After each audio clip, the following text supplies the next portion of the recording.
ಶಿವಂ ಅಸೋಸಿಯೇಟ್ಸ್ನ MD Shivanand Neelannavar ವಿರೋಧದ ತನಿಖೆ ದಿನದಿಂದ ದಿನಕ್ಕೆ ಹೊಸ ಸ್ಫೋಟಕ ಮಾಹಿತಿ ಹೊರಬೀಳುತ್ತಿದೆ. ಸುಮಾರು 4,500 ಕೋಟಿ ರೂಪಾಯಿ ವಂಚನೆ ಪ್ರಕರಣದ ಪ್ರಮುಖ ಆರೋಪಿಯಾಗಿರುವ ಶಿವಾನಂದ್ ಸಾರ್ವಜನಿಕರಿಂದ ಸಂಗ್ರಹಿಸಿದ ಹಣವನ್ನು ಕೇವಲ ಬಡ್ಡಿ ವ್ಯವಹಾರಕ್ಕೆ ಮಾತ್ರವಲ್ಲದೆ ಸಿನಿಮಾ ಮತ್ತು ಫ್ಯಾಷನ್ ಲೋಕದ ವ್ಯಾಮೋಹಕ್ಕೆ ಬಳಸಿದ್ದ ಎಂಬ ಆತಂಕಕಾರಿ ಸಂಗತಿ ಬಹಿರಂಗವಾಗಿದೆ. ಚಾಂಪಿಯನ್ ಸಿನಿಮಾದ ಡಿಂಗರ್ ಬಿಲ್ಲಿ ನಾನು ಎಂಬ ಹಾಡಿನಲ್ಲಿ ಹೆಜ್ಜೆ ಹಾಕಲು ನಟಿಗೆ ಬರೋಬ್ಬರಿ 1 ಕೋಟಿ ರೂಪಾಯಿ ಸಂಭಾವನೆ ನೀಡಲಾಗಿತ್ತು ಎಂಬ ಮಾಹಿತಿ ಇದೀಗ ಹೊರಬಿದ್ದಿದೆ. ಸುಮಾರು 35,000ಕ್ಕೂ ಹೆಚ್ಚು ಜನರಿಗೆ ಮೋಸ ಮಾಡಿ ಕೋಟ್ಯಾಂತರ ರೂಪಾಯಿ ವಂಚನೆ ಎಸಗಿರುವ ಆರೋಪ ಎದುರಿಸುತ್ತಿರುವ ಶಿವಾನಂದ್ಗೆ ಚಿತ್ರರಂಗದಲ್ಲಿ ದೊಡ್ಡ ಹೆಸರು ಮಾಡಬೇಕೆಂಬ ಮಹತ್ವಾಕಾಂಕ್ಷೆ ಇತ್ತು ಎನ್ನಲಾಗಿದೆ. ಇದೇ ಹುಚ್ಚು ಕನಸಿನ ಭಾಗವಾಗಿ ಬಾಲಿವುಡ್ ನಟಿ ಸನ್ನಿ ಲಿಯೋನ್ ಅವರನ್ನ ಕನ್ನಡ ಚಿತ್ರರಂಗಕ್ಕೆ ಕರೆತರಲು ಆತ ಭಾರಿ ಮಟ್ಟದಲ್ಲಿ ಸಿದ್ಧತೆ ನಡೆಸಿದ್ದ ಎಂದು ತನಿಖಾ ಮೂಲಗಳು ತಿಳಿಸಿವೆ. 2023ರಲ್ಲಿ ನಿರ್ಮಾಣಗೊಂಡಿದ್ದ ಚಾಂಪಿಯನ್ ಸಿನಿಮಾದ ಮೂಲಕ ಶಿವಾನಂದ್ ತನ್ನ ನಿರ್ಮಾಪಕ ಕನಸನ್ನ ನನಸು ಮಾಡಿಕೊಳ್ಳಲು ಮುಂದಾಗಿದ್ದ. ಚಿತ್ರದ ವಿಶೇಷ ಐಟಂ ಸಾಂಗ್ಗೆ ಸನ್ನಿ ಲಿಯೋನ್ ಅವರನ್ನ ಕರೆತರಲು ಕೋಟಿ ಹಣ ಸುರಿದಿದ್ದಾನೆ ಎನ್ನಲಾಗಿದೆ.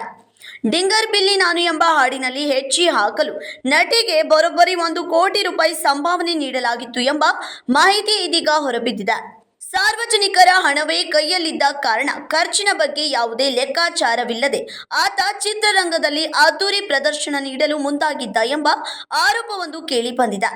ಸನ್ನಿ ಲಿಯೋನ್ ಭಾಗವಹಿಸಿದ ಆ ಹಾಡು ಸಾಕಷ್ಟು ಚರ್ಚೆಗೆ ಗ್ರಾಸವಾಗಿದ್ರು ಸಿನಿಮಾ ಮಾತ್ರ ಬಾಕ್ಸ್ ಆಫೀಸ್ನಲ್ಲಿ ಭಾರಿ ಸೋಲು ಕಂಡಿತ್ತು. ಸ್ಯಾಂಡಲ್ವುಡ್ನಲ್ಲಿ ದೊಡ್ಡ ನಿರ್ಮಾಪಕರಾಗಿ ಗುರುತಿಸಿಕೊಳ್ಳುವ ಕನಸು ಕಂಡಿದ್ದ ಶಿವಾನಂದ್ ನೀಲಣ್ಣವರ ಈಗ ಸಾವಿರಾರು ಜನರಿಗೆ ಮೋಸ ಮಾಡಿದ ಆರೋಪದಲ್ಲಿ ಜೈಲು ಸೇರಿರೋದು ಪ್ರಕರಣಕ್ಕೆ ಮತ್ತಷ್ಟು ಕುತೂಹಲ ಮೂಡಿಸಿದೆ. ಸಾರ್ವಜನಿಕರ ಹಣವನ್ನ ಸಿನಿಮಾ ಕ್ಷೇತ್ರದಲ್ಲೇ ಜೂಜಾಟದಂತೆ ಬಳಸಿದ ಕತೆ ಇದೀಗ ರಾಜ್ಯಾದ್ಯಂತ ಸಂಚಲನ ಸೃಷ್ಟಿ ಮಾಡಿದೆ. ರಾಜಿ ರೇಮಠ್, ಕೆಎಂಎಂ ಕನ್ನಡ ನ್ಯೂಸ್, ಬೆಳಗಾವಿ.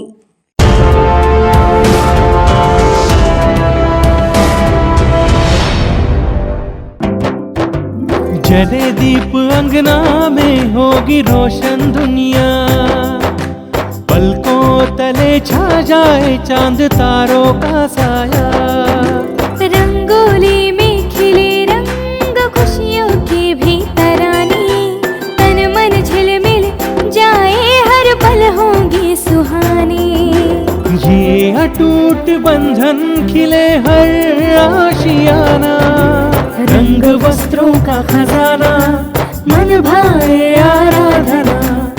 आराधना मारुति गली बेलगाम मन भाए आराधना।